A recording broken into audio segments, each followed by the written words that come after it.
ఇప్పుడు నేను ఇవి మన మూలాలు అని కల్లూరి భాస్కరం అనే ఒక ఆయన రాసిన పుస్తకం చదువుతున్నానండి. ఆ బుక్ లో అంటే యాక్చువల్ గా హోమోసెపియన్స్ అనేది అంటే అదర్ డెనిసోవన్స్ కానీ నియండర్తల్స్ కానీ ఆబిట్స్ కానీ అందరూ ఎలా ఎలా మిక్సప్ అయిపోయారు, యూరప్ లో ఉన్న పాపులేషన్ కి ఈస్టర్న్ ఏషియాలో ఉన్న పాపులేషన్ ఇవన్నీ ఎలా మిక్సప్ అయిపోయారు. దాంట్లో ఒక సెంటెన్స్ ఉంది sir, I'm only half way through that book. ఈ రోజున ఎక్కడ ఆదిమ జాతులుగా, ఇప్పుడు ఫర్ ఎగ్జాంపుల్ మన కంట్రీలోనే అనుకుందామండి, ఆదిమ జాతులుగా అనుకుంటున్న వాళ్ళు ఒకవేళ జెనెటిక్ గా అక్కడ ఆదిమ జాతులుగా ఉండి ఉండకపోవచ్చు. యాక్చువల్ గా ఆదిమ జాతులుగా ఉన్న వాళ్ళు అక్కడి నుంచి డిసపియర్ అయిపోయి ఉండొచ్చు, వెళ్ళిపోయి ఉండొచ్చు. సో ఈ ప్రపంచం మొత్తం జన్యు సాంకర్యం మీద అంటే జెనెటిక్ మెనీ టైమ్స్ వాళ్ళు రీప్రొడ్యూస్ చేయడం వల్ల అంటే interspecific no I can't even say that not even varieties. I think మనం ఇలా క్రాస్ అవటం వల్ల వచ్చిన మనుషులే అని అని ఆ బుక్ లో ఆయన ట్రైంగ్ టు ప్రూవ్. అలాంటప్పుడు నేను ఇక్కడ వాడిని, నేను అక్కడ వాడిని, నేను ఏదేదో చెప్పుకుంటున్నారు కదా. ఇప్పుడు సైబీరియాలో ఉన్న వాళ్ళు ఉన్న genes whatever the anthropological evidence తీసుకొస్తే అక్కడ ఇప్పుడున్న సైబీరియాలో వాళ్ళకి యాక్చువల్ గా ఒక రోజులు ప్రీ స్నో ఐస్ ఏజ్ ఉన్న సైబీరియన్ పాపులేషన్ అసలు ఎటువంటి సంబంధం లేదని ప్రూవ్ చేస్తున్నారు కదా.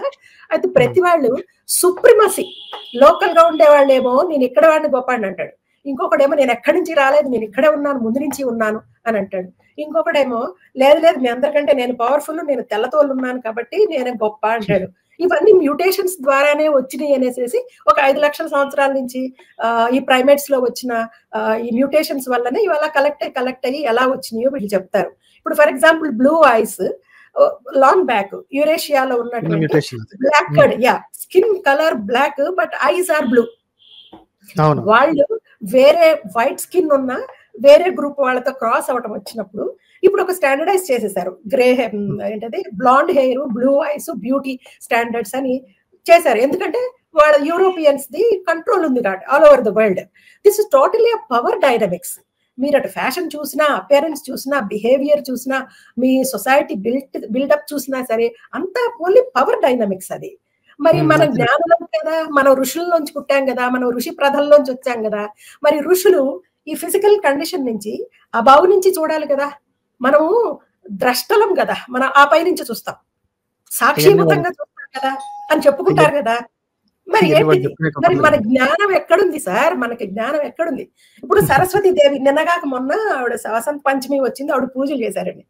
సరస్వతి దేవి అని ఆవిడ పిక్చర్ ఆయన ట్రివాన్కూర్ ఆయన పెయింటర్ ఉన్నాడు కదా, ఆయన వేశాడు కాబట్టి ఆవిడకి అందమైన బొమ్మ వచ్చింది, బాగుంది, చక్కగా ఉంటది. ఆవిడ క్వాలిటీ ఏంటి?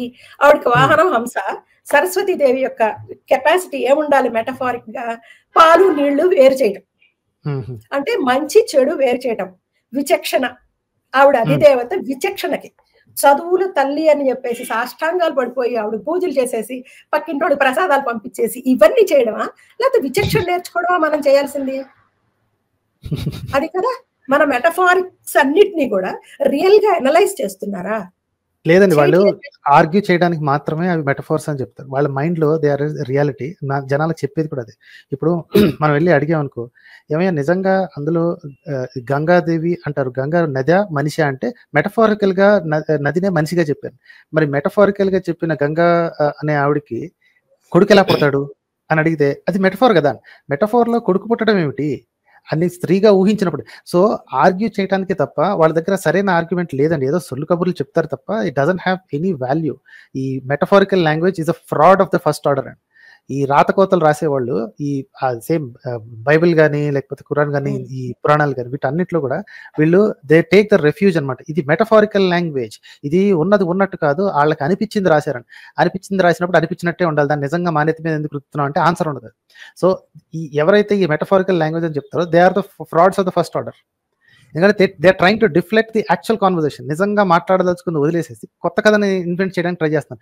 మెటఫారికల్ గా రాయటం వచ్చినోడు నిజంగా ఇంకొక చోట రాయొచ్చు కదా. ఇప్పుడు కొంతమంది ఈ కథలు చెప్తారు కదా, మా దగ్గర ఇంత ఈ సైన్స్ ఉంది, ఇందులో ఇట్లా కోడిఫైడ్ లాంగ్వేజ్ లో ఉంది. కోడిఫైడ్ లో రాయడం వచ్చినోడు తిన్నగా ఇంకో చోట రాయొచ్చు కదా. మిగతా సైంటిస్టులు అందరూ అలాగే కోడిఫైడ్ గా లేదా ఫ్లవరీ లాంగ్వేజ్ లో మెటఫారికల్ లాంగ్వేజ్ లో రాస్తున్నారు, క్లియర్ ఈక్వేషన్స్ తోటి ప్రూవబుల్ హైపోథిసిస్ రాస్తున్నారు కదా. అలా ఎందుకు రాయలేదు? సరే, ఒక జనాలకు అర్థం కావడానికి, ఒక జనరంజకంగా ఉండడానికి ఒక కథ చెప్పాడు, బాగానే ఉంది, ఐ యాక్సెప్టెడ్. ఓకే, పోనీ ఎడ్యుకేటెడ్ క్లాస్లో ఇప్పుడు జనాలని చెప్పాలంటే వాళ్ళకి అర్థమయ్యే భాషలో లో లెవెల్లో చెప్పాలి, కథ రూపంలో చెప్పాలి, బ్రహ్మాండంగా చెప్తారు. పోనీ చదువుకున్న వాళ్ళు ఇద్దరు ఉంటారు, వాళ్ళిద్దరికి అంత ఫ్లవరీ లాంగ్వేజ్ అక్కర్లా, వాళ్ళకి నీట్గా ఈక్వేషన్స్ రాసుకోవచ్చు, లేదా స్ట్రైట్ పాయింట్ టు పాయింట్ రాసుకోవచ్చు. పోనీ అలాంటిది ఎక్కడ రాశారంటే అవి రాసలేవు. సో ఇందుకనే I never accept this metaphorical language as an excuse అండి. ఇట్స్ టోటల్ బోగస్ అన్నమాట, టోటల్ బోగస్ అది. నేనైతే సార్ నేనైతే I'm very thankful to you. మీరు ఎలా నేను ఎందుకు నాకు ఎలా ఐ వాజ్ మళ్ళీ ఇక్కడ నేను గైడెడ్ అంటే not by anything, maybe my own self వల్ల గైడ్ అయ్యి ఒకరోజు ర్యాండమ్ గా మీకు చూశాను. నేను ఇలాంటివన్నీ చూస్తూ ఉంటాను, ఇలాంటివి చదువుతుంటాను కాబట్టి వచ్చింది. మీరు నాకు చాలా చాలా ప్రశ్నలకి సమాధానం నాలాగా నేనే ఆలోచిస్తానేమో అనుకునేదాన్ని, కానీ మీరు నాకంటే సూపర్ గా ఆలోచిస్తున్నారని నాకు అర్థమైంది. మీరు చాలా చాలా వెరీ వెరీ థ్యాంక్ఫుల్ అండి. మీ దాంట్లో మీకు ఫాలోవర్స్ 10,000 వచ్చినా సరిపోతారు సార్. ఎందుకంటే వీళ్ళు సీడ్ లాగా పనిచేసి నెక్స్ట్ జనరేషన్ లో టీచింగ్ ప్రొఫెషన్స్ లో ఉండేవాళ్ళు, ఈ తిక్కలో ఈ పిచ్చలో లేని వాళ్ళు టీచింగ్ ప్రొఫెషన్ లోకి రావాలి సార్. వస్తేనే నెక్స్ట్ జనరేషన్ బాగుపడుతుంది. కానీ ఆల్రెడీ యంగ్స్టర్స్ ఆ మతాన్ని మ్యాంటిలో ఈ మతం మ్యాంటిలో వేసుకొని మోసుకుని తిరుగుతున్నారు. I don't know what kind of teachers we are going to get.